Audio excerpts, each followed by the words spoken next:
Okay guys, सो अभी तक हमने लाइट पहला चैप्टर पढ़ लिया है। लाइट का पहला वीडियो मैं आपको बता चुका हूँ। फिर भी इस वीडियो के डिस्क्रिप्शन में मैंने आपको उसका लिंक दिया हुआ है, अगर आप चाहें तो वहाँ से उस वीडियो को देख सकते हैं। नेक्स्ट हमने पिछले वीडियो में बात करी थी लाइट के रिफ्लेक्शंस के बारे में। लाइट का रिफ्लेक्शन होता क्या है उसे हमने समझा था, उसकी डेफिनेशंस के बारे में हमने बात करी थी। और रिफ्लेक्शन किस तरीके का हो सकता है, सरफेस पर डिपेंड करता है या नहीं करता है। अगर सरफेस पर डिपेंड करता है तो कौन सी सरफेस के साथ में कौन सा रिफ्लेक्शन होगा। वहाँ पर हमने दो तरीके की सरफेस देखी थी। एक बार रिवाइज कर लेते हैं। सो दो तरीके की सरफेस थी, एक थी स्मूथ सरफेस, एक थी स्मूथ सरफेस और दूसरी थी रफ सरफेस।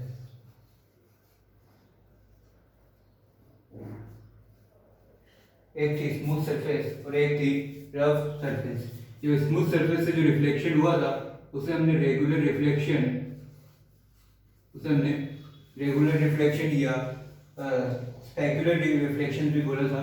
और जो रफ सरफेस के कारण जो रिफ्लेक्शन हुआ था उसे हमने इरेगुलर रिफ्लेक्शन या डिफ्यूज्ड रिफ्लेक्शन भी बोला था। ठीक है, स्पेक्युलर वर्ड ऐसा है जो आपको कम सुनने को मिलेगा, लेकिन डिफ्यूज वर्ड आपको मोस्टली यूज होगा। इरेगुलर कम यूज होता है और सबसे अधिक जो इस्तेमाल होता है वो है डिफ्यूज रिफ्लेक्शन। ठीक है, तो डिफ्यूज रिफ्लेक्शन कब होता है? रफ सरफेस से। जो मोस्टली जो क्वेश्चंस बनेंगे या आगे हम रिफ्लेक्शन को पढ़ेंगे वो भी रफ सरफेसेस के हिसाब से ही पढ़ेंगे। जो हम स्पेरिकल मिरर पढ़ते हैं वो भी जो है रफ सरफेस के अंडर में ही आते हैं। स्मूथ सरफेसेस के लिए जो मिरर यूज होते हैं, जो सरफेस होती है उसे, उसका एक बेस्ट एग्जांपल है प्लेन मिरर। उसका एक एग्जांपल है प्लेन मिरर या प्लेन जो स्मूथ चिकनाई वाली जो प्लेट्स है, जैसे प्लाई है या जैसे ये बोर्ड है, तो ये प्लेन मिरर है। अब अगर इसी के जगह जो चौक वाला बोर्ड आता है, ग्रीन बोर्ड या ब्लैक बोर्ड जिसे आप बोलते हो, वो रफ सरफेस होती है। ठीक है, तो वहां से जो रिफ्लेक्शन होगा वो कौन सा होगा? Irregular surface. तो ये तो बात थी प्रीवियस लेक्चर की जो हमने डिस्कस किया था। अब now we are going to discuss about how the reflection होता है, मतलब रिफ्लेक्शन होता कैसे है, रिफ्लेक्शन के लिए जरूरी क्या क्या चीजें हैं। ठीक है, या रिफ्लेक्शन के लिए जो सरफेसेस के बिहाफ पर आपने डिस्कस किया वो सरफेसेस के साथ में रिफ्लेक्शन होता कैसे है। अब सबसे पहले रिफ्लेक्शन होने के लिए, रिफ्लेक्शन जो है, अगर किसी सरफेस से रिफ्लेक्शन हो रहा है इसका मतलब वहां पर उसके किसी ऑब्जेक्ट के लिए पर्टिकुलर इमेज फॉर्मेट बनेगी। ठीक है, तो रिफ्लेक्शन का काम मोस्टली होता है इमेज फॉर्मेशन का। रिफ्लेक्शन का काम मोस्टली हम किसी में यूज कर रहे हैं? इमेज फॉर्मेशन के लिए करते हैं। इमेज फॉर्मेशन, आपके पास कोई ऑब्जेक्ट दे दी जाएगी, उस ऑब्जेक्ट से पास होने वाली लाइट आपको रिफ्लेक्ट करवानी है और उस रिफ्लेक्शन के बाद में किसी इमेज बनेगी, वो इमेज फॉर्मेशन आपको बताना है। तो रिफ्लेक्शन यानी image formation of the light दो तरीके से पॉसिबल है, एक प्लेन मिरर और दूसरा है स्फेरिकल मिरर। पहला है प्लेन मिरर और दूसरा है स्फेरिकल मिरर। एक है प्लेन मिरर और दूसरा है स्फेरिकल मिरर। दो तरीके से मिरर होते हैं। अभी दोनों मिरर किस तरीके से बनते हैं वो देख लेते हैं एक बार पहले इन दोनों मिरर को आपस में डिस्कस कर लेते हैं। उसके बाद सेपरेट इनसे इमेज फॉर्मेशन बनाना सीखेंगे कि प्लेन मिरर से इमेज फॉर्मेशन कैसे पॉसिबल है और स्फेरिकल मिरर से इमेज फॉर्मेशन कैसे पॉसिबल है। अगर प्लेन मिरर की बात करें सबसे पहले, तो plane mirror is a simple and smooth glass plate. Plane mirror क्या होता है? एक स्मूथ ग्लास प्लेट होती है जिसके एक साइड जो ट्रांसपेरेंट होती है। ठीक है, ये वाली सरफेस है, ये कैसी है? ट्रांसपेरेंट। पर इसकी एक साइड में रिफ्लेक्टिंग मटेरियल की पॉलिश की जाती है। किसकी पॉलिश की जाती है? Reflecting material. ये क्या है? Reflecting material. रिफ्लेक्टिंग मटेरियल जैसे अगर मैं जनरली जो प्लेन मिरर के लिए यूज होती है सिल्वर कोटिंग, सिल्वर कोटिंग। अब एक मिरर के मैंने एक साइड पर रिफ्लेक्टिंग मटेरियल की पॉलिश की है। ठीक, रिफ्लेक्टिंग मटेरियल पॉलिश्ड, मतलब रिफ्लेक्टिंग मटेरियल लिया और उससे एक साइड को इसको पॉलिश कर दिया। सो अब इनडायरेक्टली पहले जो अगर ये ट्रांसपेरेंट था, अगर ये glass plate simple transparent plate होती तो सनलाइट आती एंड देन यहाँ से डायरेक्टली पास होने लगती। बट अब जो यहाँ से पास हो सकती थी उसके लिए मैंने क्या किया, यहाँ पर एक रिफ्लेक्टिव मटेरियल की पॉलिश कर दी। दैट मींस लाइट अब यहाँ से जा नहीं सकती, यानी कि यहाँ से पास होना पॉसिबल नहीं है, सो कांट पास। अब लाइट रे क्या करेगी, जिस मीडियम से I again return back to the same medium, वापस उसी मीडियम में लौट जाएगी। अगर सपोज यहाँ पर कोई ऑब्जेक्ट आपकी है जहां से सनलाइट आ रही है, या सॉरी ऑब्जेक्ट है जहां से लाइट आ रही है, सो उसकी इमेज कहां बनेगी, इस तरह से, ये इसे आगे बढ़ाना है, यानी कि सॉरी तो उसकी इमेज कहां बनेगी, यहाँ पर प्लेन मिरर की बात कर रहा हूं मैं, ठीक है। अब इमेज फॉर्मेशन में अभी आपको बताऊंगा, फिलहाल देख लेते हैं हम, ये देख रहे हैं कि प्लेन मिरर होता क्या है, स्फेरिकल मिरर क्या होता है, उन दोनों के बारे में आपको डिस्कस किया जा रहा है। सो अब बात करता हूँ स्फेरिकल मिरर की। स्फेरिकल मिरर, जब मिरर बनाने का इस्तेमाल किया गया तो मिरर के लिए हमने जनरली यूज किया सिंपल ग्लास मटेरियल। कौन सा मटेरियल यूज किया, simple glass material. Plane mirror के लिए मैंने एक सिंपल सी ग्लास प्लेट ली, स्मूथ जो थी, उसमें एक साइड में उस पर रिफ्लेक्टिंग मटेरियल पॉलिश किया। स्फेरिकल मिरर में मेरे को सेम करना है, बट अब यहाँ पर मैंने ग्लास प्लेट की जगह क्या लेना है, एक स्पेयर लेना है जो होलो स्पेयर लाइक फुटबॉल, यानी कि एक ग्लास की फुटबॉल टाइप एक स्पेयर लेना है, ठीक है। अब उस फुटबॉल का मेरे को दो पार्ट में कट करना है। सपोज ये एक सिंपल सा होलो ग्लास स्पेयर है, ये है होलो ग्लास स्पेयर,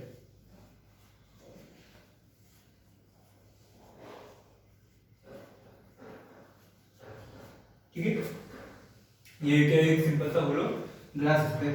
अब मैं क्या करता हूं, इस ग्लास स्पेयर को 25 और 75 के रेशियो में काट देता हूं। रेशियो कुछ भी हो सकता है, 30-70, बट 50-50 नहीं होना चाहिए, ठीक है। सो मैंने इसको दो पार्ट में काटा, तो कुछ ये इस तरीके से दिखेगा मुझे आगे, ये बड़ा पार्ट और ये छोटा। अगर ये ए बोलूं, ये बी, तो ये ए एंड बी, ठीक है। मुझे इस बड़े वाले पार्ट से, यानी कि जो मेजर पार्ट है इसका, उससे कोई लेना देना नहीं है। मेरे काम है, मेरे को जो मिरर बनाना है वो बनाना है माइनर पार्ट से। किससे बनाना है, माइनर पार्ट से, ठीक है। अब माइनर पार्ट से मिरर बनाने के लिए मैं क्या करूं, जिस तरीके से यहां पर रिफ्लेक्टिंग मटेरियल की पॉलिश करी है, सेम माइनर पार्ट को लेकर यहां पर रिफ्लेक्टिंग मटेरियल की पॉलिश कर देनी है। बट अब रिफ्लेक्टिंग मटेरियल की मैं पॉलिश करूं तो किस साइड करूं, ग्लास स्पेयर के लिए किस साइड करूं, यहां पर दो साइड अवेलेबल है इसकी, left side and right side. Simple glass जो था उसमें कोई दिक्कत नहीं थी, मैं चाहे ऊपर करूं या नीचे करूं, ये सिंपल एक ग्लास की प्लेट थी, इसलिए यहाँ पर कोई दिक्कत नहीं। बट यहाँ पर मेरे पास दो चॉइस होगी, एक लेफ्ट साइड और एक राइट साइड। सो जो रिफ्लेक्टिंग मटेरियल की पॉलिश करूँ मैं किस तरफ करूँ, अगर दोनों तरफ कर दूं तो मेरा जो मिरर है वो मेन नहीं बनेगा। एक साइड कर दूं, यानी कि यहाँ पर दो केसेस पॉसिबल है, या तो आप अंदर की तरफ रिफ्लेक्टिंग मटेरियल की पॉलिश करो, या फिर आप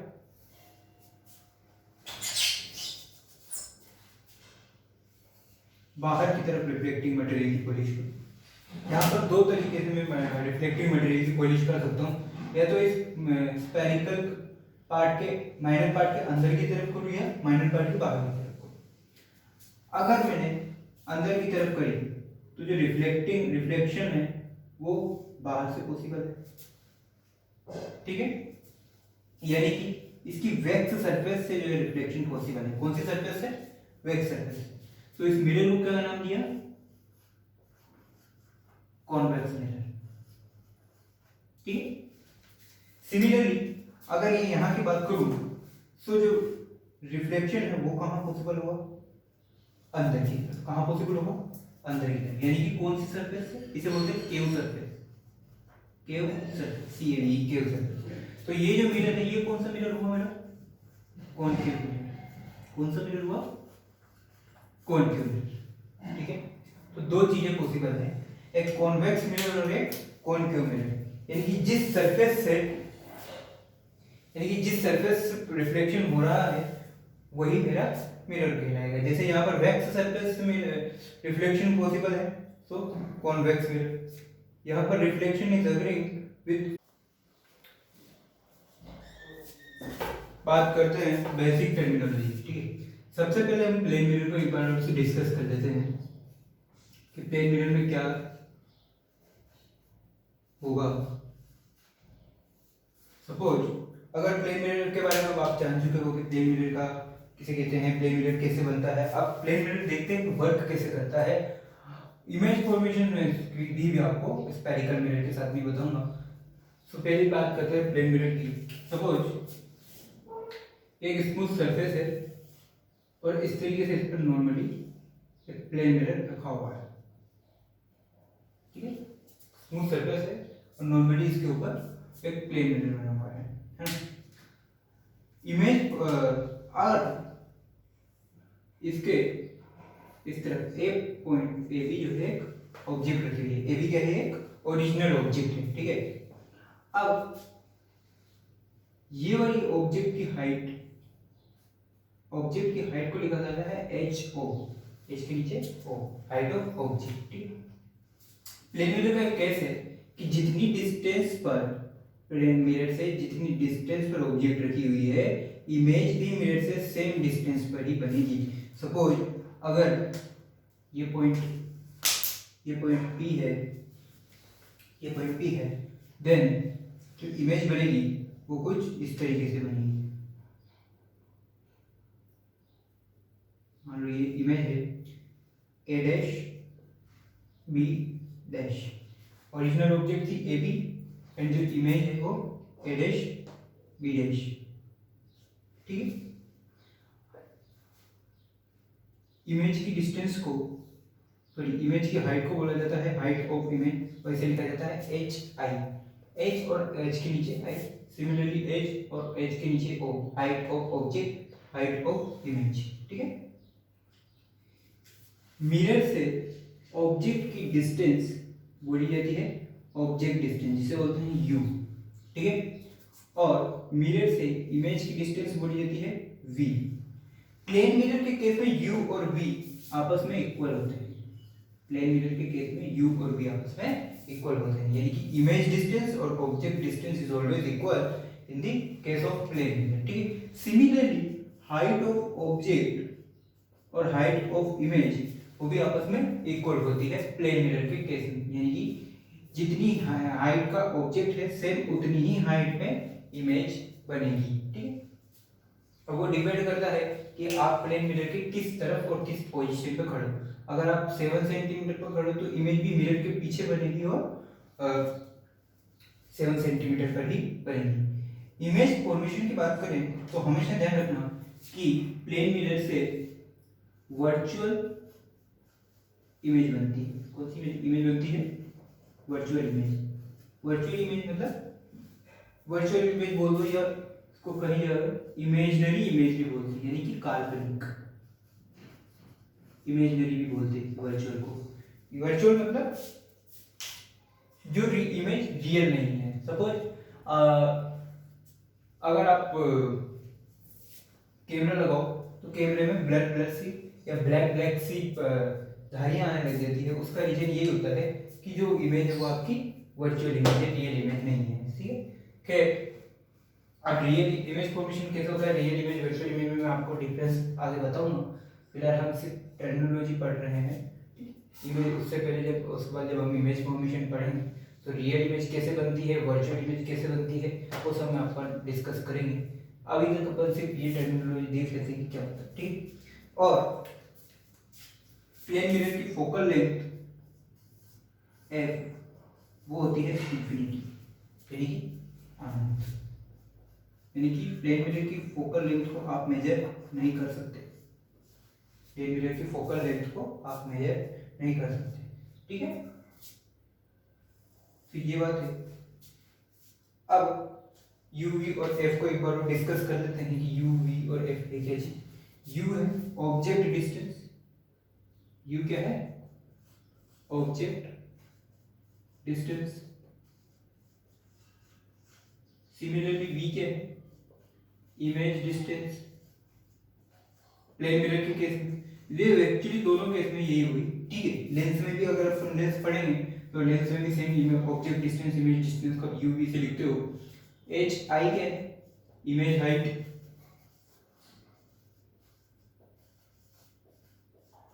H O object height. Okay, तो इमेज हाइट क्या होती है, ऑब्जेक्ट हाइट क्या होती है, ये चीज हमने देखी। F क्या है, फोकल लेंथ। F को बोलते हैं फोकल लेंथ। और फोकल लेंथ का हम मोस्टली फोकल लेंथ को यूज करते हैं स्फेरिकल मिरर के लिए। अब स्फेरिकल मिरर की बात कर लेते हैं, ये बात करी है मैंने प्लेन मिरर की, अब बात करते हैं अपन स्फेरिकल मिरर के लिए। ओके गाइस, तो बात करते हैं terminology for spherical mirror. Terminology for spherical mirror. अभी तक मैंने जो टर्मिनोलॉजी बताई वो किसकी थी, प्लेन मिरर की। किसकी थी, प्लेन मिरर की। Very good. अब जो बात कर रहे हैं अपन वो किसके लिए बात कर रहे हैं, स्फेरिकल मिरर की। किसके लिए, स्फेरिकल मिरर।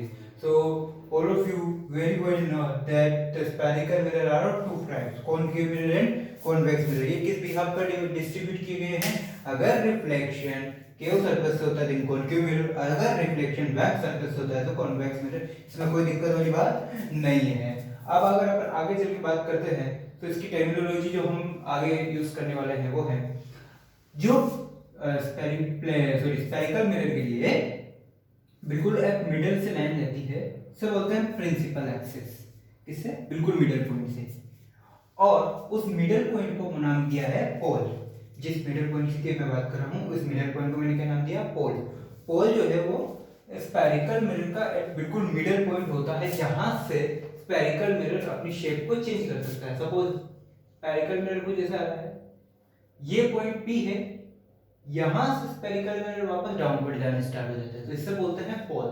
और जो पोल है, जो सॉरी प्रिंसिपल एक्सिस है, वो एक पैरेलल लाइन है, यानी कि हॉरिजॉन्टल लाइन बनी है। प्रिंसिपल एक्सिस जो है वो एक हॉरिजॉन्टल लाइन है, जो कहां से पास आउट होती है, जो पोल से पास आउट होती है, ठीक है। ये बात होगी प्रिंसिपल एक्सिस के बारे में। और हमेशा ध्यान रखना कि जो भी हम ऑब्जेक्ट बनाएंगे, जो हम इमेज बनाएंगे, वो सब काम किस पे होगा, प्रिंसिपल एक्सिस पे। किस पे होगा, प्रिंसिपल एक्सिस पे। चलो खैर छोड़ो, आगे बात करते हैं। जो स्फेरिकल मिरर को चूज किया जाता है, या कॉनकेव हो या कॉन्वेक्स हो, वो किसके बिहाफ पे चूज किया जाता है, वो है अपर्चर। यानी कि जितनी ज्यादा अपर्चर उतना ही बड़ा मिरर। सपोज ये अपर्चर होता है ए और बी के, ए और बी पॉइंट। सपोज ये पॉइंट ए मान लेते हैं, ये पॉइंट बी। तो ए और बी के बीच की डायरेक्ट डिस्टेंस जो है वो अपर्चर बोलते हैं। यानी कि उसके जो दोनों एंड है, मिरर के जो दोनों एंड है, उन दोनों एंड के बीच की जो डिस्टेंस है वो कौन सी डिस्टेंस होती है, अपर्चर। और जो मिरर को डिसाइड किया जाता है, चूज किया जाता है, वो किसके बिहाफ पे चूज किया जाता है, अपर्चर के बिहाफ पे। किसके बिहाफ पे, अपर्चर के बिहाफ पे चूज किया जाता है। नेक्स्ट पॉइंट है फोकस पॉइंट। फोकस पॉइंट जैसे पहले हम बात कर लेते हैं सेंट्रोइड। सेंट्रोइड या centre of curvature, C point की बात करते हैं। सेंटर या सेंट्रोइड जिसे बोलते हैं, सेंट्रोइड भी बोलते हैं, सेंट्रोइड ऑफ स्फेरिकल मिरर भी बोलते हैं, सेंटर ऑफ कर्वेचर भी से नाम दिया। ये सी पॉइंट कहां से आया, जो हमने ग्लास स्फेयर लिया था, याद है, जहां से हमने मिरर कट किया था, उस ग्लास स्फेयर का जो सेंटर पॉइंट है सी, उस सी पॉइंट को ही हमने यहाँ पर उठाया। ये वो सी पॉइंट ही है। अगर मैं इस पूरे को डैश डैश करके आगे बढ़ाऊं, इस पूरे को इस तरीके से डैश डैश करके वापस से स्फेरिकल बनाऊं, स्फेयर बनाऊं, ग्लास स्फेयर, तो जो सी है ये क्या होगा, उस स्फेयर का सेंटर पॉइंट होगा। यानी कि जिस स्फेयर से आपने, जिस ग्लास स्फेयर से आपने मिरर को कट किया है, उसी स्फेयर का सेंटर क्या है, सेंटर ऑफ कर्वेचर। क्या है, सेंटर ऑफ कर्वेचर। तो जो पोल और सेंटर ऑफ कर्वेचर के बीच की डिस्टेंस है वो क्या होगी, रेडियस। इस पोल और सेंटर ऑफ कर्वेचर के बीच की डिस्टेंस है वो क्या होगी, रेडियस। वो क्या होगी, रेडियस। सेंटर ऑफ कर्वेचर और पोल के बीच की डिस्टेंस क्या होगी, रेडियस। उसे क्या बोला, रेडियस ऑफ कर्वेचर, यानी between centre and pole of P. ठीक है, हमेशा ध्यान रखना कि जो भी डिस्टेंस आप मेजर कर रहे हो स्फेरिकल मिरर के लिए, जो भी डिस्टेंस आप मेजर कर रहे हो वो कहां से मेजर होगी, हमेशा पोल से। कहां से मेजर होगी, पोल से मेजर होगी। ठीक है। अब फोकस पॉइंट क्या होता है, जस्ट रेडियस के हाफ पे, जस्ट रेडियस के हाफ पर एक पॉइंट होता है फोकस पॉइंट, जहां पर अगर इन्फिनिटी से कोई लाइट रे आ रही है तो वो कहां से पास आउट होगी, आफ्टर रिफ्लेक्शन। ये मैं अभी आपको इमेज फॉर्मेशन में बताऊंगा, बट फिलहाल तक ध्यान दे लो कि इन्फिनिटी से इन्फिनिटी से जो अपकमिंग लाइंस है या रेज है वो रिफ्लेक्शन के बाद में जिस पॉइंट से पास आउट होती है उसे बोलते हैं फोकस पॉइंट। अगर कोई फोकस पॉइंट की डेफिनेशन पूछे तो यही बताना है कि इन्फिनिटी से जब लाइट रे in after reflection pass out होती है तो बोलते हैं फोकस पॉइंट। और फोकस पॉइंट प्रिंसिपल एक्सिस पे कहाँ स्टेशन होता है, प्रिंसिपल एक्सिस पे फोकस पॉइंट जस्ट r/2 पे, यानी कि f जो है वो, ये इंपॉर्टेंट रिलेशन है जो काम आने वाला है आगे चल, यानी कि बिल्कुल C और P के बिल्कुल मिडल में, C और P के बिल्कुल मिडल में जो पॉइंट होगा वो फोकस पॉइंट होगा, C और पोल के बिल्कुल मिडल में, ठीक है। C और पोल के बिल्कुल मिडल में जो पॉइंट होगा वो फोकस पॉइंट होगा, ठीक है। अब फोकस पॉइंट और पोल के बीच की जो डिस्टेंस है उसे फोकल लेंथ बोला जाता है। क्या बोला जाता है, फोकल लेंथ, जो मैंने अभी प्लेन वीडियो में भी बताया था उसे बोला जाता है फोकल लेंथ। उसे लिखते हैं स्मॉल f से, किससे लिखते हैं, स्मॉल f से, ठीक है। सो स्मॉल, अब ये क्या है, फोकस पॉइंट बिल्कुल इस दोनों के मिडल में है। अब P और C के बिल्कुल मिडल में है, यानी कि और P और C के बीच की डिस्टेंस है r, तो बिल्कुल मिडल में है, तो फोकल पॉइंट की डिस्टेंस क्या होगी, r/2। अगर मिडल में है तो कितनी होगी, r/2, ठीक है। So these are basic terminology of spherical mirror. F क्या है, focal length, distance between F and P। R क्या होता है, रेडियस ऑफ कर्वेचर। और F और R में रिलेशन क्या होता है, small f is equal to r/2। ध्यान रखना, कैपिटल F डिनोट करता है फोकस पॉइंट को, कैपिटल F डिनोट करता है फोकस पॉइंट को, और स्मॉल f डिनोट करता है फोकल लेंथ को। कभी उल्टा मत करना कि इसको कैपिटल F लिख दिया, इसको स्मॉल f लिख दिया। कैपिटल F डिनोट करता है फोकस पॉइंट को और स्मॉल f डिनोट करता है फोकल लेंथ को, ठीक है। स्फेरिकल मिरर के लिए एक मिरर फॉर्मूला दिया जाता है जो रिफ्लेक्शन में काम आता है। मिरर फॉर्मूला कहां काम आता है, रिफ्लेक्शन के लिए। मिरर फॉर्मूला कहां काम आता है, मिरर फॉर्मूला कहां काम आता है, रिफ्लेक्शन के लिए। 1/f=1/v + 1/u। v और u क्या है, अभी अब प्लेन मिरर में हम डिस्कस कर चुके हैं। u क्या है, ऑब्जेक्ट डिस्टेंस, v क्या है, इमेज डिस्टेंस। यहां पर v क्या होगा, सपोज, और जो u और v मेजर करेंगे वो कहां से मेजर करेंगे, पोल से। कहां से मेजर करेंगे उनको, पोल से। यानी कि पोल से अगर कोई डिस्टेंस ऑब्जेक्ट, सपोज पोल से कोई ऑब्जेक्ट मेरी यहां पर रखी हुई है, ये मेरी ऑब्जेक्ट है, जो पोल से डिस्टेंस मेजर करूंगा वो क्या करूंगा, u। इसी तरीके से इमेज बनेगी तो v, ठीक है। तो u v f कहां से सेलेक्ट करनी है, पोल से सेलेक्ट करनी है। मिरर वाले केस में, प्लेन मिरर वाले केस में भी हमने सेम केस किया था, ठीक है। बट प्लेन मिरर वाले केस में थोड़ा सा उसको देख लेते हैं, पोल होता है या नहीं होता है। प्लेन मिरर की बात करता हूं मैं, सपोज ये स्मूथ सरफेस है, यहां पर ये प्लेन मिरर रखा हुआ है। पोल का इसका डिस्कस कर लेते हैं, ठीक है। अब ये जो पॉइंट है इसे हम पोल बोलते हैं, जहां पर प्लेन मिरर इस सरफेस से टच है। ये एम पॉइंट है, ये वाला, ये एम पॉइंट, ये एम पॉइंट मेरा पोल बोला जाता है। क्या बोला जाता है, पोल। क्यों, क्योंकि मैं जो ऑब्जेक्ट रखूंगा वो यहां रखूंगा, जो इमेज बनेगी वो यहां बनेगी।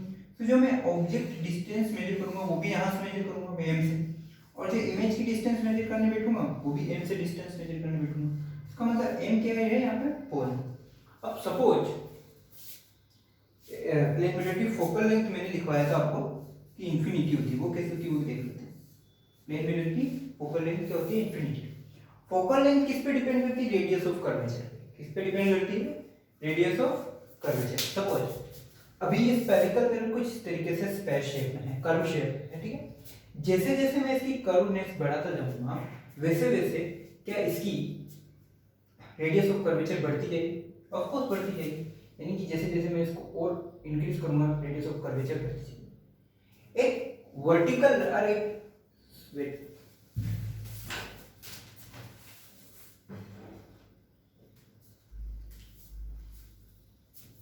वो चीज कुछ इस तरीके से ये कुछ इस तरीके से एक सिंपल स्पेक। अब इसकी यहाँ से रेडियस ऑफ कर्वेचर होगी। अब मैंने इसको जैसे जैसे इंक्रीज करता जाऊंगा, क्या रेडियस ऑफ कर्वेचर इसकी बढ़ती जाएगी।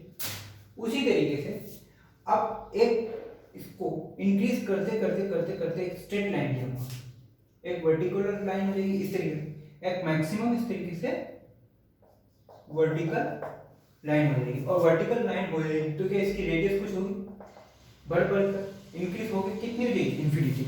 अगर रेडियस इन्फिनिटी तो फोकल लेंथ भी कितनी होगी, इन्फिनिटी। इसीलिए प्लेन मिरर की जो फोकल लेंथ है वो इन्फिनिटी में। तो यहाँ पर अभी अपन ने डिस्कस क्या किया है, स्फेरिकल मिरर क्या चीज होती है, प्लेन मिरर क्या चीज होती है, उनका इंट्रोडक्शन देखा।